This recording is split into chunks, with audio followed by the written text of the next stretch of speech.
Hey guys, how's it going? I hope you're all doing well. As I always say, this video is going to be stories of a cross-country trucker. Now, one of these stories was actually in a previous compilation that I did, but I didn't know that there were more stories to it. So here's the full set, and pull up a stump, and let's jump into it. Thank you for watching. So I don't know how long this is going to take, but strap in because it's a couple stories from my time as a trucker. So when I was freshly 21 years old, I had no aim in life and recently was evicted and I lived with my father. So one day I decided randomly while playing American Truck Simulator that hey, I could do this no problem. As you can see, I'm a little bit spontaneous with my decision making. So I get in contact with a company and they agreed to ship me out across the country and train me. So I'm really excited. I've never really left my Midwest state and I wanted to see the country. Plus, the money I was going to be making was crazy to think about. The time comes and I get out there, I get the training done. It took about a month altogether. A lot more went into driving semi-trucks and hauling stuff than my little video game had me to believe. My first partner is like a 50-something-year-old army vet. He's a bit strange and has a really short temper, but I just keep my mouth shut and always say, yes sir, when he gives me advice. I was brand new and he'd been doing this for years. The first delivery we do is from San Francisco to upstate New York, literally coast to coast, which meant it was going to be a big paycheck. Before we ship out, he decides to stop our little conversation and lighthearted joking and got real serious. You see this? He's holding up one of those 100-page notebooks with the funky pattern. Think like Ned's declassified notebook if anyone knows what I'm talking about. It says diary on the front. Never, ever, ever touch this or read it. It's my property and my personal business. And I'm saying, yes sir, of course. It was a bit strange and out of context, but whatever. So fast forward like 4 months, from what I can tell the dude isn't completely right in the head. The most minor inconvenience will just make him completely flip his top. And I'm talking like somebody will cut him off or won't let him merge and he'll yank the entire rig over to the side of the road to have a scream or cry fit. Tears, snot, thrashing his arms, the whole bit. It really freaks me out. The dude is obviously unhinged, but I just chalk it up to PTSD from the army that's gone untreated. One day he decides he needs to go home and handle some personal business, something that happens kind of often at this point. We pull off in a trucking parking lot somewhere in PA. His East Asian wife, who speaks zero English, picks him up. I'm sitting in the truck playing Hearthstone on my phone, waiting for him to get back. I look over to the passenger seat. It's his diary. He must have forgotten it. The thought crosses my mind to look in it, but I resist the urge at first. I mean, it's sort of a, dick thing to do, and I'm not the type to do something like that. Or so I thought. After about 10 minutes of going back and forth in my mind about it, I decide, screw it, I'll have a bit of a peek. I flip through it, and it's just usually stuff about how lonely it is on the truck and months at a time on the road and all that stuff. With loneliness comes frustration, sexual frustration even, and I'm like, okay, sure, I get it. He continues on about how it weighs on his mind more and more, and I finally catch up to the part where I get in the truck. The mood of the diary immediately shifts. Instead of describing me by my name or even my age, he starts writing about how smooth my skin is. And I'm thinking, excuse me? How exciting it is to have someone else to finally share the road with. How my clothes fit me well, and I'm thinking, oh God, please no. How my smell is, and I quote, invigorating. He then explains in his diary that he did a bad thing, how he took one of my pairs of boxers for use later. My blood ran absolutely cold. I immediately ran to the back of the truck where the bunks are and flipped the bottom bunk open where I kept my suitcase. When you only have a certain amount of clothes and you wear them for months non-stop, you notice when ones are missing. I count my boxers, including the ones I was wearing, and one was missing. I started to get this really sick feeling in my stomach. I packed all of my things, I loaded them off the truck, and I got a motel. I called the company and told them that I wanted another partner. I didn't care how long I'd have to wait. They obviously ask why, and I tell them, and my dispatch said, "Oh my god, I'm so sorry," etc., etc. And he said that he'd called me back. 30 minutes pass and I get text blowing up my phone from my partner, saying everything from "you broke my trust, that was confidential," and my favorite one, "you were asking for it from day one." Keep in mind that I'm a 21-year-old dude. I call him a freak and I block the number. And about an hour and a half later, I'm watching the really bad cable TV they have in the motel, and I hear stomping coming from down the hall. I hear beating on my door, and I mean it sounds like someone's trying to kick it in. I hear my partner's voice. "You mother effer, your ass is mine. Get the F out of here, you lying." You get the picture. I call the front desk, who called the police. While they're on their way, I decide to look out the little eye hole thing. He's completely naked and holding a tire iron, pacing back and forth in front of my door.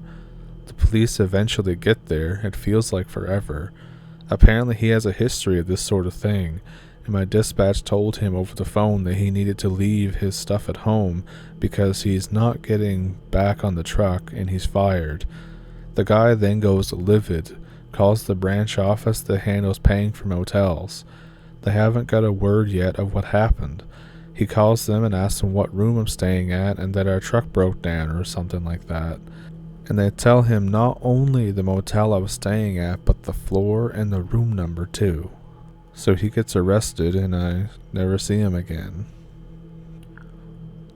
So for this one, I don't remember how long this was into my driving career. I'll say about 6 months. I got a new partner, and it's a man from Pakistan who lived in Vegas, and he was the only partner that I ever had that wasn't a huge weirdo, and he was actually super funny and super chill. Driving with him was an absolute blast. So this is out in Wyoming. It was cold as hell and wasn't even winter yet.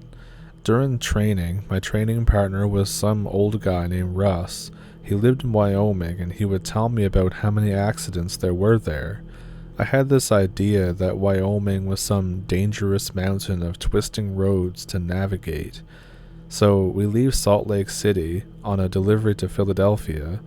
I take the I-80, which cuts straight through the entire state. When I enter the state, I'm confused. It's literally the straightest roads out of any state I've driven in, and I think, this will be a piece of cake.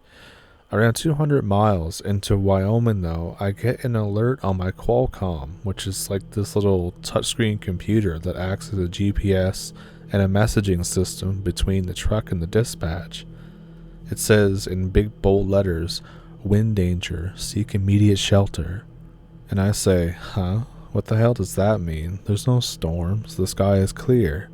And then the wind hits me. Wham! It feels like someone just struck me on my passenger side. My trailer fishtails and I begin to see the tandems, the back tires of the trailer, lift off the ground. I freak out and try to countersteer while braking, but not braking too hard or else I'll lose control of my truck. I manage to come to a stop. I pull off the side of the road and put my flashers on.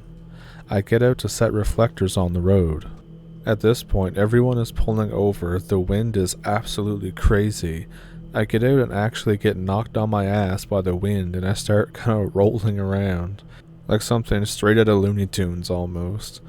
I realize that putting out reflectors would be pretty useless and they just blow away. The wind is like ice against my skin. I mean, it's actually painful, it's so cold. So I make it back to the truck. The entire interstate is now shut down at this point. Nobody's going anywhere until the wind dies down. I get bored of listening to Coast AM talk about COVID and decide to turn on the CB radio. This was my partner's truck and he had installed a CB. Usually I left it off because it was just, old people wheezing about young people and stuff. So I listen to them talk a bit. I hop in and start bantering with the older dudes and laughing and stuff. The thick fog that randomly rolls in, and I mean it's thick. I can't see anything. I can't even see my trailer behind me in the mirrors. It's bizarre to have all this fog with the amount of wind we have. In fact, I don't think it should be possible. Some time passes and someone hops on the CB and sounds really mad. He says, "Anyone of you guys that's screwing with me better quit. I got a gun and I'll shoot your diabetic asses." We ask him what the hell he's on about. Some punk thought it'd be funny to either knock on my truck or throw something at it. I laugh and think the things these guys will do when they're bored. Then someone else pipes up and says it just happened to them too. I get a little spooked, but whatever, it's just some guy having a bit of fun trying to scare people. But then we notice a pattern.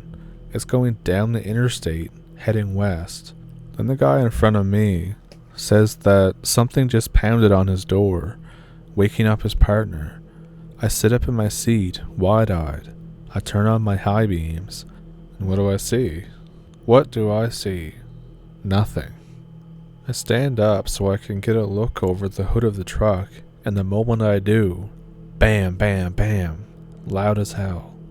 I trip over the CB cord and almost pee my pants. I get up to go see what it was when I come to my senses and say, haha, screw that. I make sure the doors are locked. I set an alarm for sunrise. I climb up on the top bunk to get some sleep. And I sit there staring at the roof while listening to the wind howl outside. It almost sounds like someone is screaming, and I get no sleep. So here's a little more spooky one. I was sleeping in the bottom bunk, or trying to, sorta in and out of consciousness. This was with my partner from Pakistan that I mentioned before. It's almost impossible to get much sleep on the top bunk while the truck is moving, so we just shared the bottom bunk and would swap sheets out every time it was our turn to sleep. On the I-40, leaving Arkansas and entering Oklahoma, I'd say about 80 miles from Fort Smith, if anyone's familiar. All of a sudden I hear, "Bismillah, F, F, F," and the truck starts swerving. He is putting all of his weight on the brake pedal. I hear the engine brake engage. It's also called a J-brake. It restricts air to the muffler and forces the transmission to downshift. I finally come to and I'm laying on the dashboard of the truck.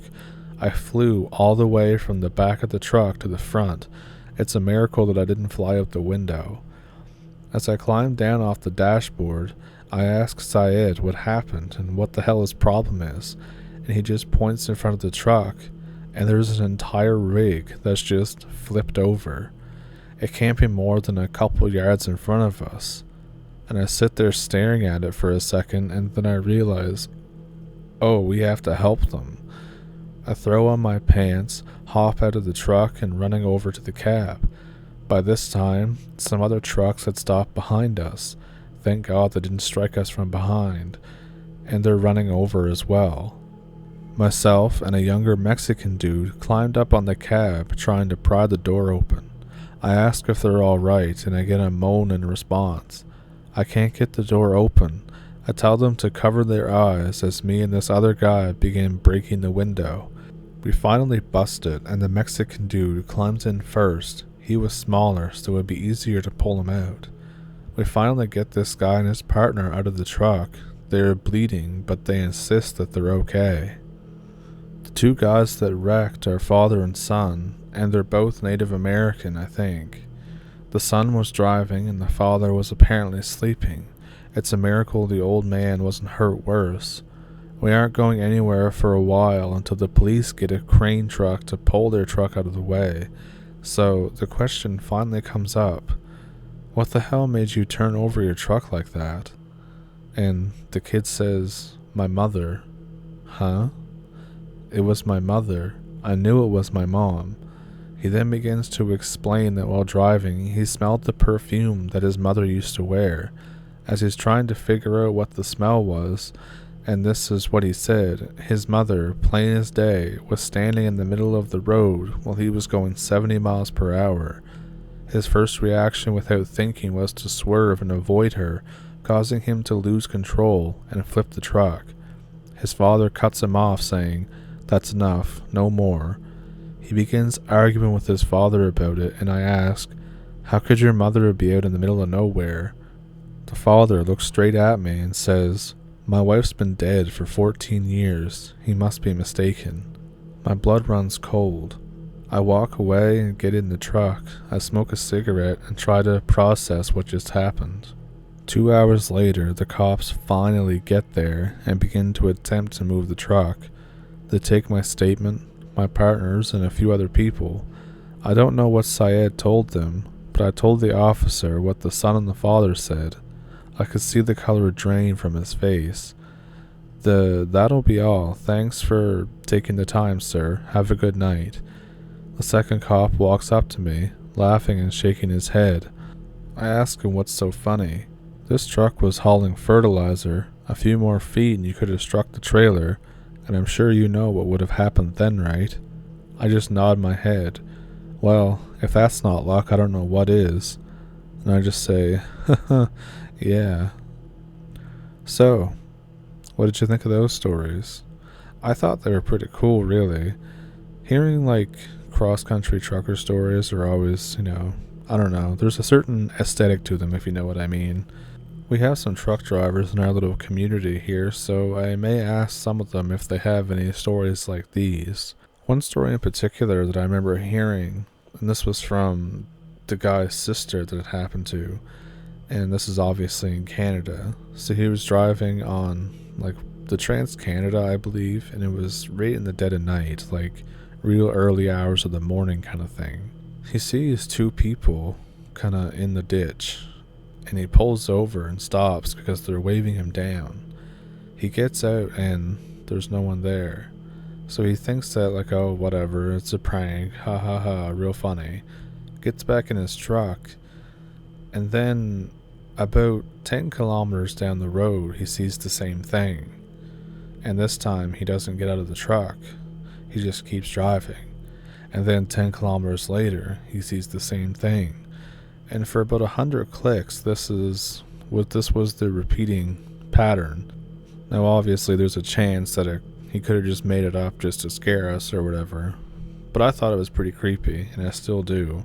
And when I'm driving on a real long highway at night, I always think of it and I'm just boo. Anyways, I hope you enjoyed the stories. Hope you'll subscribe if you haven't already. If you want to send in a story or donate to the PayPal, there is an email address in the description. And thank you for pulling up a stump, and I will hopefully see you next week. Have a good one.